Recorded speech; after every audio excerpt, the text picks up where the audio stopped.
A new glimmer of hope for families who have loved ones battling drug addiction. A final report by the Florida Medical Examiners Commission revealed a slight decrease in the number of fentanyl overdose deaths in 2022. And to one local parent who lost a son to fentanyl, the 3% decline is progress.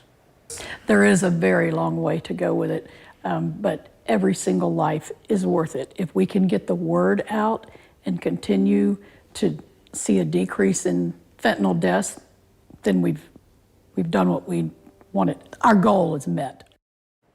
News4JAX reporter Eric Avignon explaining the contributing factors to the decrease in fentanyl deaths in Florida. Our whole life immediately changed with one doorbell ring. Carol Minyard is a parent who knows all too well about the pain of losing a child to a fentanyl overdose. I would never wish this on any parent, to lose your child. It's your worst possible nightmare. Back in 2019, her son Evan was battling a drug addiction following a car crash that left him in pain. When prescription pain medication wasn't enough, he turned to street drugs. His life ended when he used heroin, which was laced with fentanyl. Can you describe that door knock? It was two policemen from the Jacksonville Sheriff's Office when I opened the front door. And we all went to the door together because we just knew something wasn't right on a Sunday night in 2019.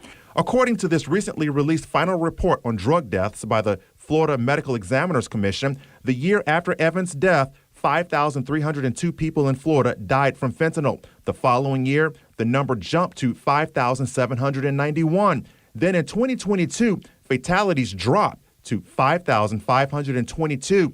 That's a 3% decrease. It's a low percentage, but it's something. It's giving them, it's giving me hope. It's giving other families hope that there's hopefully an end to this crisis.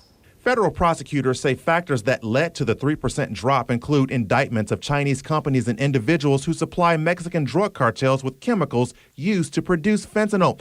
Other contributing factors were the increase in criminal convictions for fentanyl trafficking and distribution. There was also an increase in seizures of fentanyl powder and pills, seizures that have not slowed down. Now, this is a DEA tracker of fentanyl seizures from across the U.S. And as of today, there has been more than 11.7 million fentanyl pills and more than 730 pounds of fentanyl powder seized since the beginning of the year. Now, in reality, the numbers could be much higher when you factor in seizures from local law enforcement agencies. To Carol Minyard, the seizure numbers represent something else. That's lives that are being saved, and you can't put a price on that. Eric Avignon, Channel 4, the local station.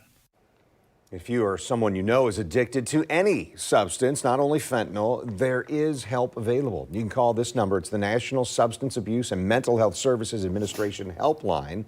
The number, we've got it on your screen. It's 1-800-662-4357. When you dial there, you can get free confidential help to find treatment and information. It's open 24 hours a day, every day. And, you know, a lot of times people who overdose don't even know that they're consuming fentanyl. They think they're buying something else like illegal prescription pills or heroin, only for it to be laced with or replaced with fentanyl. And we know breaking an addiction is tough. There are some things to do to protect yourself or your loved ones. About a year ago, Governor DeSantis signed a law decriminalizing fentanyl test strips in Florida. Advocates say these strips can identify fentanyl in about 5 minutes. So those who think they're consuming one drug can know for sure that it is not laced with fentanyl, and they can protect themselves. And then there's also this. This is Narcan or naloxone. It's life-saving nasal spray that counteracts the effects of an opioid overdose. Now available over the counter without a prescription. You can get it at pharmacies around the state, even in local municipalities like Jacksonville. City Council President Ron Salem has made this a huge effort to say we want to get this into the hands of people so it can save some lives, and this is where it's happening. Good information to know.